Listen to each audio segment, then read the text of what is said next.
everyone, and welcome back to Chesh Breaks. I am one of your hosts, Chesh, who likes to break, and I am here with my awesome jammin' pal, Sam. Pass that jam. What's up, Sam?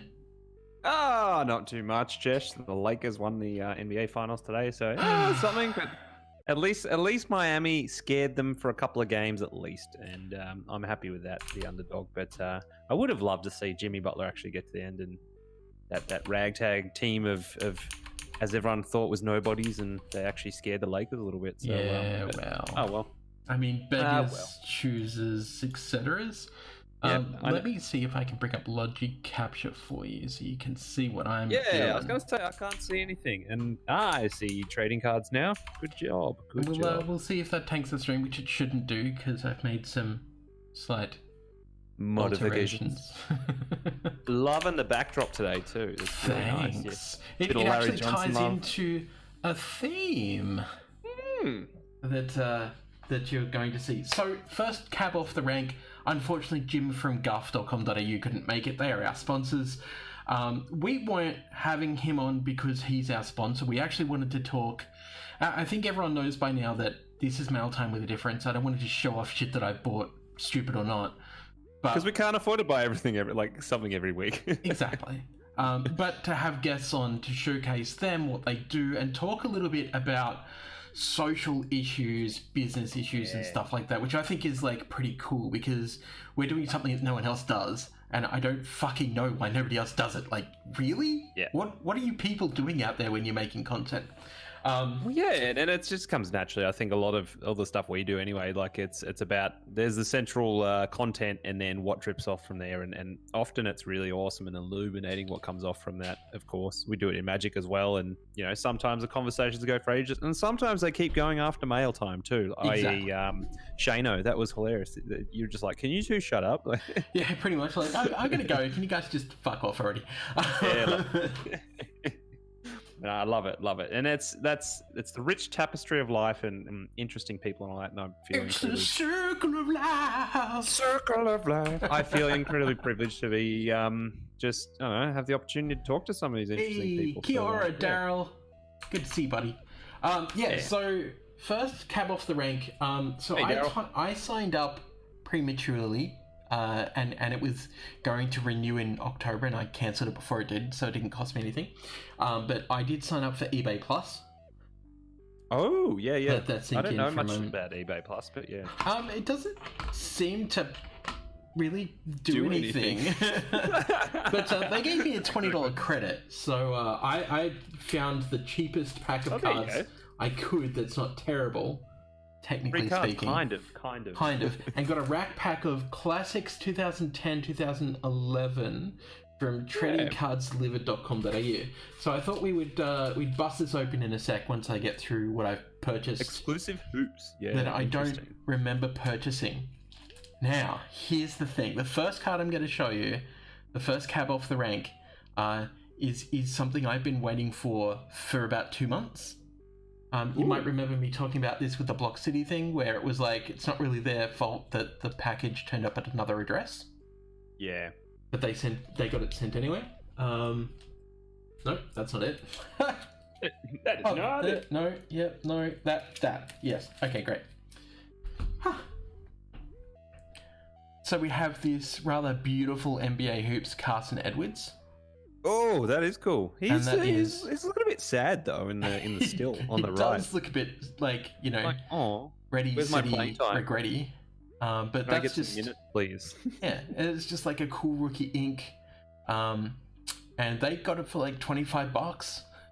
It is. And I'm like, oh, that's decent. Like, yeah, absolutely. Like, it's pretty good nick. It doesn't seem to have any like weird blemishes or anything. And I'm really appreciative to Block City Cards for that one. So that one goes into my PC, absolutely. Looks like my camera's auto-focusing because I forgot to... Quality's looking good, I'll say that. So, yeah. Yeah, it's different. Again, we're doing this at a time when it's still light outside now, thanks to daylight savings. Therefore, I'd like to think other people are outside doing activities and therefore not contributing to the peak internet time. You remember what we were saying about, like, people just including, like, random stuff in packaging for no apparent reason? That's right. I don't understand. Like a mobile, really? Really? Mobile. He could do something. Do you mean as in to pad out like a package or something? Yeah. That's fine. Like, it's fine. They're not even like I don't think they're even damaged, and they're on the outside. They look fine. You did it with mine. I've got some hoops here. And I've got some... that was just me being hilarious. Okay. Okay. So this was your point being that they don't really pad anything, right? Yeah, pretty much. Yeah, exactly. Like they're just useless. This was an impulse buy on a Facebook starting bid of $1 post. Oh yeah. And I didn't remember. I bought this like a month ago, and it's just been sitting going through the mail system. But we have this gorgeous All Stars optic Quailenid. That's quite cool. It's very mirrory. I can see your whole face on there. That insert's cool. This cool insert here as well. Like trying to get the right light to show it off without the O-ring like lighting it up like shit. I think that's some tasteful foiling. But yeah, I saw this and I was like, oh, I wonder what that looks like in person. It looks really nice. And a Optics Corks King of Quailenid as well. Back to the Spurs days. Nice. Yeah. So I was just like, I'll grab those for my PC. Absolutely. Yeah, I think that's an interesting one because it's the slower burn PC because Kawaii cards are just hard to get a hold of as far as, how much money do you really want to spend? Yeah, pretty much. And so you're like, you'll get everything Carson you can find, but it's like, Kawaii, hold on. Yeah. Like I've still got that. Remember, I've still got that that on card auto rookie Kawaii numbered to probably flip your way at some stage. So yes, I completely forgot about that. Of all the cards I moved a few weeks, I'm happy that you forgot about it and that you didn't flip it to somebody else. Oh, I'm not going to. I know it's yours. And yeah, exactly. Yeah, that is definitely. But you got some Carl. I'm really happy to see this because I didn't know. I know we started off talking about you love Carl back in the day, but I didn't think you were going to start collecting as far as putting a mini PC together, but I'm really happy you started to. Yeah, that was. Hence why I threw your prism and stuff. Like it's like the Larry Johnson over there. I love the retro prisms, even though I don't know how much they're not the high kind of chase pieces people go for. Yeah. Give me a sec though, because Daryl says again, move to NZ. Oh yeah. This dude has used sticky tape on the top of the fucking top loaders. Yep, it's. And I can't get it off, so I'm currently using a scalpel. It's a cardinal sin, and you may just stab the card. You just put them in a team bag. Like they don't need to be sticky taped. Exactly. I get why the sticky tape is there, but don't do it. Just don't, because you can't get that shit off. So Daryl, I was talking to Daryl about grading and stuff, and I said I have to defer to the expert here because you've been having an ear to the ground and everything. Constantly, yes. What the brand credibility is as well, and like how much that changes things. So there's a cherry thing about what if it was done locally, but it wouldn't mean anything because you need the brand recognition. I guess. Correct. So anyone who does it out of Australia, don't bother, because your card's going to be just as worthless as before grading. I'm sorry, ACS or AGS or whatever the fuck your name is. I don't care about you. I don't know you. And you have none of my faith in what you're doing. So I won't go with you at all. Especially, well, not yet anyway. It's the type of thing. It's like ever. And I'll explain why. I was going to say it's really It's really hard to build that brand. I guess. I will tell you why. All right. Tell me why. How much experience does that? Okay, hang on. Let's roll it back. How much experience does PSA, BGS, and SCG have? Well, yeah, and that's why that's brand credibility, I guess. And how long have they been in business? So much that they corner the market and no one else can really enter. And how well are they known outside of the US? Those three companies, well, they're the only ones, right? So that's the point, right? Yeah. An Australian grading company cannot work on a global stage, right? Because they do not have brand recognition. Their brand means nothing outside of Australia, and that's a problem. So if you try and sell... it's just so hard to penetrate that, and it's an interesting thing that they're trying to. Yeah, so if you try and sell a 10 outside of Australia that's from an Australian grader, no one gives a fuck.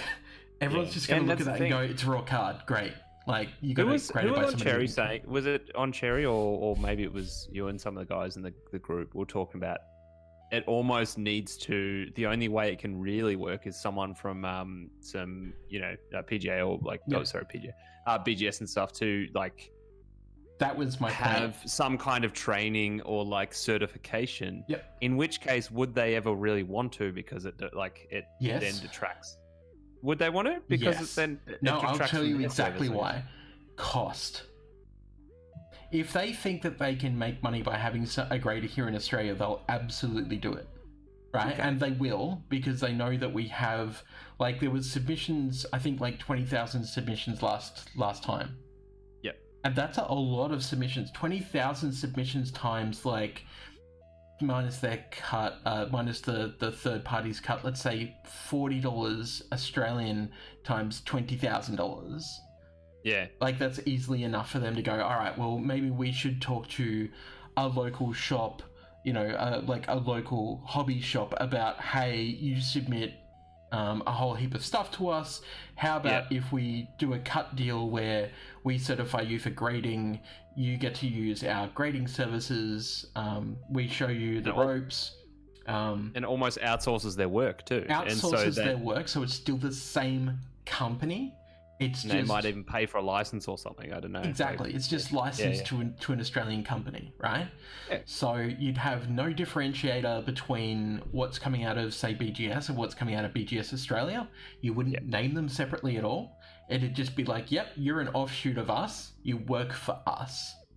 As a franchise. Just like Good Games, not every Good Games store is owned by Good Games directly, that kind of thing, where it's just like, well, you pay for your franchise opportunity and you work for us, essentially. Sorry, I meant to say PSA before, but exactly. That's fine. And I think that's the only, it's interesting because it's such a unique business model where it's just three companies essentially corner the market, and it's just, you can't really even infiltrate that at all. And people will try, but I think that's what it takes. It needs someone else. So, I think what Daryl and I were talking about anyway was, before we get to cracking stuff, but quickly, what is the latest update on brand cred? Like how's PSA versus BGS? PSA is cheaper. BGS is not. BGS is a lot more strict than PSA. So then holds more credibility, I guess. Well, yeah, pretty much. So BGS is looked at as the premium, not just because of the price, but because of how hard they grade, right? That's why you can get a 9, a 9.5, a 10. They're very hard to give 10s, generally speaking. Whereas PSA, less so. That's why a lot of Pokemon people go through PSA, because PSA are a bit more lenient than BGS is. And that's why you'll see a PSA 10 and a BGS 10 at different values by like maybe a couple of $100 depending on the card to up to like a couple of $1,000 is because a PSA 10 is generally speaking easier to get than a BGS 10. Now, which I mean almost needs to exist too, because it's like some people will not want to go full BGS. Exactly. So BGS is Beckett Grading Services, and that's why people kind of look to them, because they are wholly and solely the most established trading card pricing company on the fucking planet, right? Yeah, they pretty much wrote the book on pricing. Like, exactly. I mean, I'm pretty sure they still sell the magazine too. Like, I used to enjoy getting it. Yeah. Both digital, physical. Yeah, exactly. So, in my opinion, which one would I trust more? Actually, both, to be honest. I think one PSA is still pretty bloody high. Yeah, which one carries more viability being in Australia? PSA, because it's cheaper.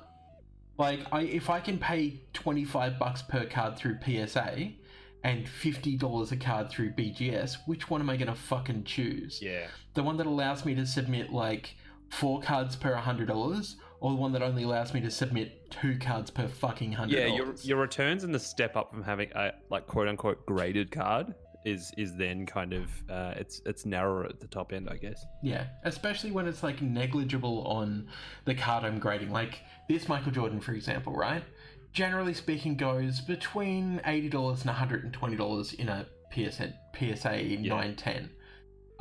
It doesn't matter who I grade it through. The difference between the PSA 10 and the BGS 10 is a couple of bucks. It's negligible because it's a cheap base card. If it was, say, something like Zion Williamson Auto, I'd absolutely look at going through BGS, even though I know it's going to cost me an arm and a leg, because if it does hit a 10, like, you've just made thousands of dollars on top of that investment. You're in the hotness, yeah. That's true. You know, and that's not to say that Zion Williamson cards are going to retain their value.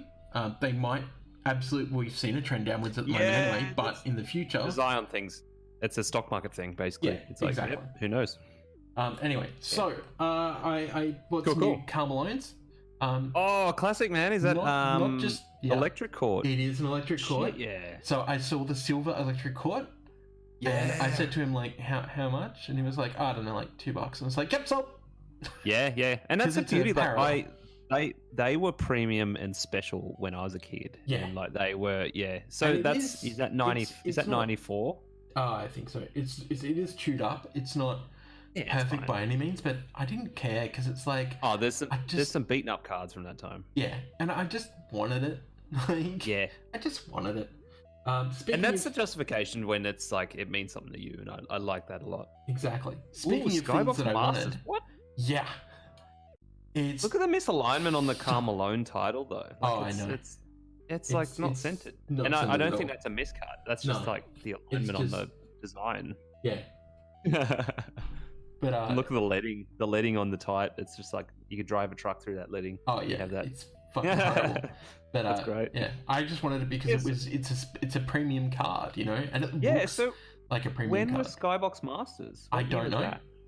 Yeah, weird. Does it say on the bottom? Yeah, it'd be tiny on the back. Can you see it on the bottom? Let me just shove it directly in my eyes. Like maybe I never saw any of those. I've got a lot of cards from a lot of years, but I never saw any of those. No. Very, very rarely did I see these enter Australia. Yeah, I was like, whoa. Yeah. That design does not it does not spark joy. No, it doesn't. Imagine doesn't resonate. A Jordan in this. I need to look it up to see if there's a Jordan because it would look sick. I also love a good armpit shot, like as in like a tight crop where you can't even see the ball and someone's dunking. Like it's always really funny. 95 apparently. Yeah, I thought so. I thought that's what I saw, Daryl. Yeah, that's what I said. Exactly. And I know. The next card is something near and dear to my heart.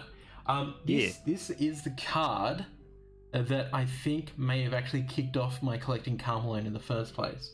Nice. I always love this story, yeah. Because when I was doing the card store at the PCYC, the Police Citizens Youth Club, every Sunday in Tweed Heads, I bought...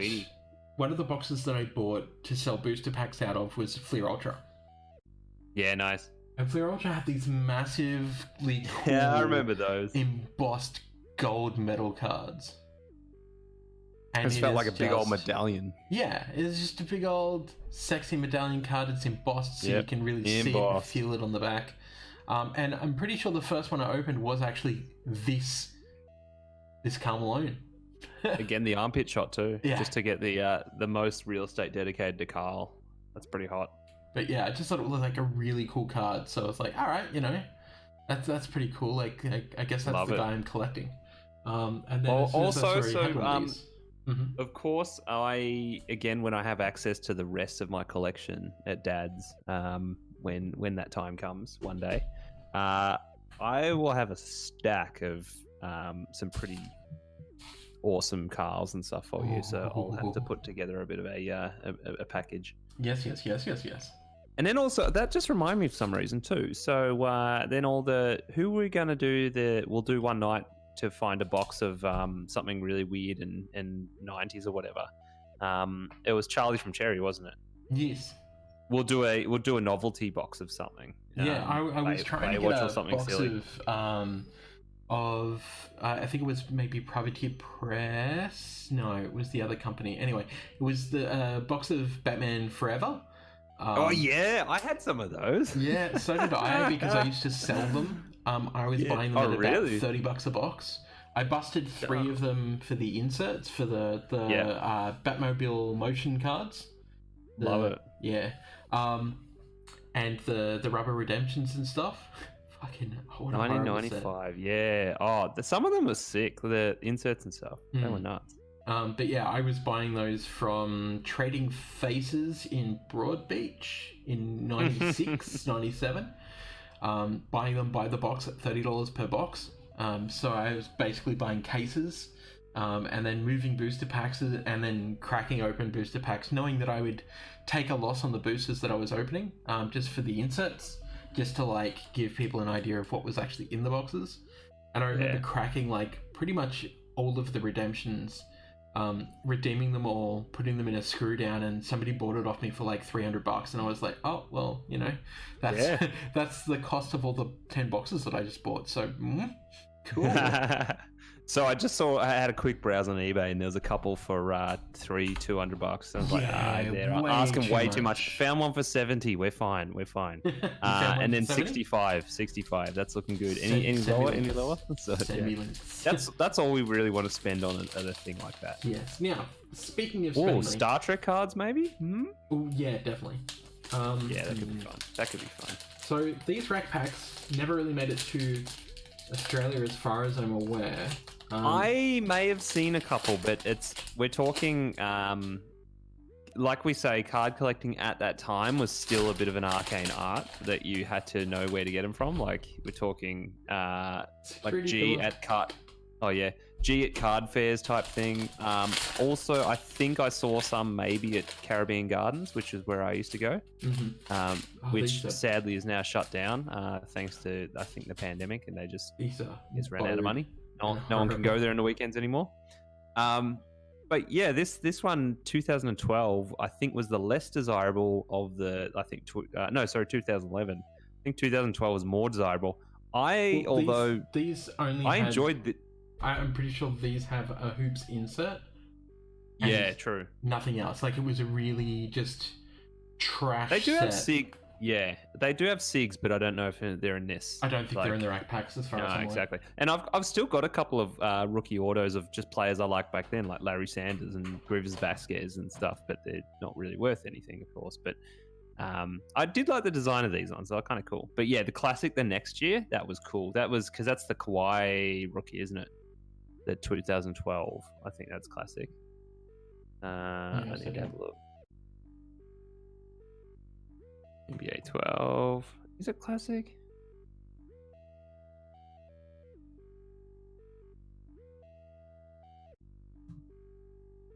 But the also the double decker booster pack as well is pretty weird. I always find that kind of funny. Yeah. I'm big old rack pack. A few small Classics 10, 11. Classics 12, 13. Is that what I'm looking for? 13. So that USB port's having issues. Just FYI. Oh, is it just that port? Yeah. Okay. You sound like a robot before. It was awesome. Well, I don't think that's not the cause. Oh, but something else. Yeah. No, I was just watching my phone light up because my phone is using as my tether. Yeah. So I'm hoping that the tether isn't breaking the internet connection, but Daryl hasn't complained, so I'm going to assume not. Anyway, it's also been super sharp on my end, dude. So I don't know what else is going on. Fine. Wow. All right, let me just make sure that I've got... Okay, great. There we go. Charlie Villanueva. There's a name I haven't heard for a while. Nene. Yeah, Nene, who apparently just has one name. Yep, he does. Eric Dampier. Oh, I remember him for the Heat. Just writing is horrible. Yeah, Raymond Felton. Like I said, I didn't mind this this kind of design. It was kind of fun. The number's enormous, and I don't know why. But yeah, who knows? Mike Conley. Brandon Roy. Oh, there's a name I miss. Oh, dude, he was a great player. What could it have been? Dirk Nowitzki. Dick Nowitzki. Derek Fisher, legend. But JJ Hickson, he was he did some stuff for the Cavs when he was a rookie. David West. Yes, over David West. Derrick Rose. Rookie. Derrick Rose, yeah, that was like nearing his like MVP year. Shannon Fry, classic. He used to have a podcast. The looky insert. Oh god, it's a Steve Nash nothing. Mate. That was heyday for Steve Nash too. Yeah. So and Tony Douglas, I remember when he did some stuff as a rookie for the Knicks. Aaron Brooks. Jeez. Oh, Joakim Noah. He was like all NBA like third team at some point. Like really? He was MVP candidate back then. Monte Ellis. He's just a hard worker. He's just a And good the player. last one is Jameer James Nelson. Yeah, Jermaine Nelson. Yeah, so that is why I would never actually pay for Is that all that's these. in the pack? Wasn't there more that's down it. the bottom? No. That's it. No. You got That them all. is both the sides of the rack pack. Yeah. And I wanted that's to why you don't showcase this specifically to tell people, please don't buy these. No. Like, this rack pack was $18. There's nothing in them. And it was the cheapest version of this on eBay. And it is trash. It is trashed here. Please, You could do have not bought buy a this. pack of. You could have bought a pack of Innistrad or something. Yeah, well, I was thinking about that. And I was I know, like, but I needed it's- something for the show, so... Exactly, they're free eBay bucks. So, or as free as it is when you buy a chocolate bar from the service station and get that. Or I didn't free, buy the chocolate bar. That's the point. They Well, gave yeah, me exactly. the credit to entice me to buy the chocolate bar, and I you took got the the fuel credit, reduction. used the credit, and went, "Thank you very much. I'm terminating now." Yes, and then you won. Yeah, exactly. Well, there you go. You've wrought the system. It's like the whole when Disney shows The Mandalorian, and you're like, I'm going to sign up for the 7-day trial and binge the show I want to watch, and then cancel. I do have some of Value these though. achieved. What that? Bacon bites, flip knobbies. Are they actually bacon or are they? They're Fake very bacon. baconish. They're faking. They're faking. They're faking bacon. Are they really fake bacon? Yeah, Okay. Oh. they taste delicious. So hot food talk, Chesh. Hot by food, the way. yep. BT Dubs. Oh man, when we can binge out on some food, I'm going to be very excited. You're talking So my today language. I upped the hydration on my sourdough, so it was Mhm. like spongier and awesome and supple, whatever, and it was a really good bake. Anyway, that was yesterday. So we got some smoked mozzarella today, and we're inundated with basil for some reason. So we got some sick cherry tomatoes as well, and then some local cured meat as well, and made some bruschetta, and it was like chef's kiss. It was the greatest. Smoked mozzarella, holy cow! Did you That's say a revelation. bruschetta? Bruschetta? Yeah, how do you say it? Bruschetta? Bruschetta. It's I thought it was it's I supposed thought to it be was a hard smooth K. as far as I was aware. Bruschetta. I don't know. I say it Bruschetta. both ways just to make sure I nail it. So Nail it with a hard Yeah. K. Yeah, exactly. Well, I don't know. I thought K. Anyway, Italian. I'll look it up. Either way. Not important. It was delicious. That's what's important. And yeah, also smoked mozzarella. Holy cow, it's a thing, and it's really good. Yeah, bacon bites. Bacon bites. No. Yeah, it was just that thing of like, I wanted them. Can I get those here? I don't know. You'll have to have a look around. So they're knobbies. They're knobbies, right? They are knobbies, The so you brand. should be able to. I Knobbies, assume, interesting. but you know what they say I about just assume. don't know how I feel about bacon in a sealed pack that doesn't need to be refrigerated and all that stuff. And No, I it tastes pretty good. I like it. So it's all right. I'm gonna look up some nutritional information. Oh, don't do that. Sorry. Also, Daryl, you'll love to see, and this is maybe because of you, the Google automated search term. The first one was Nobby's Bacon Bites NZ. Woo. It's like we've just had a hot search for this. I like to say the automated search terms, or the pre-filled search terms, are the commentary of our generation, which is the way someone explained it to me. I was like, that's very, very true. That you can type in anything and goes, why does my and see what it says and see what the pre-fill is, and it's hilarious and also sometimes alarming because you see what people have actually searched. New Zealand bacon. Fuck. Yeah, New Zealand bacon. Let's see what comes up. New Zealand bacon. What? And egg pie. Bacon and egg pie, eh? New Zealand bacon brands, New Zealand bacon sandwich, commercial, price, traditional New Zealand bacon and egg pie. This is what the people came for. Googling. Yeah, what's the bacon and egg pie thing in New Zealand, Daryl? You'll have to tell us. Have you never had a bacon and egg pie? Well, we were talking like a quiche type thing. Yeah, kind of like quiche in a pie, pretty much. Yeah, I guess so. It's just a bacon and egg pie. But as I've learned, It's like, he's just like bro. As I've learned though, there's a lot of things that are magnificently New Zealand, and we don't quite understand until you go there. It's like having your coffee in a bowl. You can do that at cafes. It's totally a thing. It's like the warehouse is an absolute amazing place. We got crappy Sam's Warehouse. I think I've explained this to you, Chesh. We got Sam's Warehouse in Australia, or the I don't know, is it Clint's Crazy Bargains, or anyway, all the iterations of the warehouse here have always just been really cheap shit bargain warehouses. The warehouse in New Zealand is no joke. It's Big W on steroids times 10. It's incredible. They sell everything. You can get garden supplies, you can get an engagement ring, you can get Nerf guns, you can get whatever you want. It's just better than Big W. So yeah, it's better than Walmart. So anyway, fair. Yeah, our meat pies are legit. Or our meat pies are legit. Dude, steak and kidney. Just saying. Yeah, true. You know, actually, that reminds me, Sam. If we do come up and stay with you one weekend, hopefully there's a place around that does steak and kidney pie.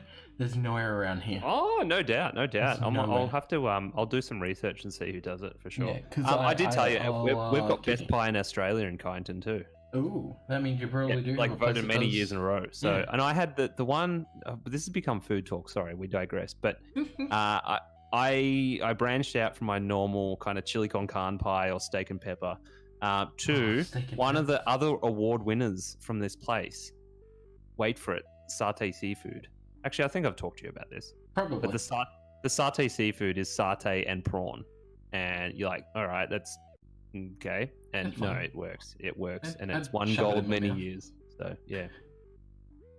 Very good. All right, check out Lake Farm Pies. All right, I'll do that now while Chesh does something else. Hot wings. Well, I'm done. Yeah. I've got nothing left. Oh, cool. I've got nothing left. No. The opening of the Pokemon box is probably going to be Wednesday night. I don't know if Elbow Off the Top's going to make it or not, because tomorrow night he has an appointment, so I'm not going to be streaming then. It's just life, and I think this week's one of those weeks where we've just got to remind ourselves that, like, yes, we can try and keep a schedule, do it as best we can, but let's not pressure ourselves too hard because life happens. Yeah. Speaking of which, we've got to record a podcast at some stage. We do need to record a podcast at some stage, probably, I guess, sometime tomorrow night, maybe. That's a good idea, because I'm hungry right now. Exactly, I'm hungry too. And I can smell I'm going to get some of these Lake Farm pies and order them over here somehow. They look bloody good. Yes. Yeah. Yeah, I think that's it. That's all I've got. Sam, where can people find you? I'm at Pastor Jam Sam on the Twitters and the Instagrams, and yeah, that's about it. Yep, and as the name suggests, you can find me Chesh Breaks everywhere. Don't forget to like, comment, subscribe to the YouTubes. I have to say it, we need to hit 100 followers / subscribers on YouTube, so we need to hit 100 subscribers ASAP so we can get our vanity URL and I can get stamps made up and all sorts of crazy shit and business cards, and so I can like be a proper business person. I'm a tuba. Yeah, you are. What? I'm an instrument. That is correct. Yeah. Wow, that's it. We've lost it. We're out. See you later, everyone. Yes.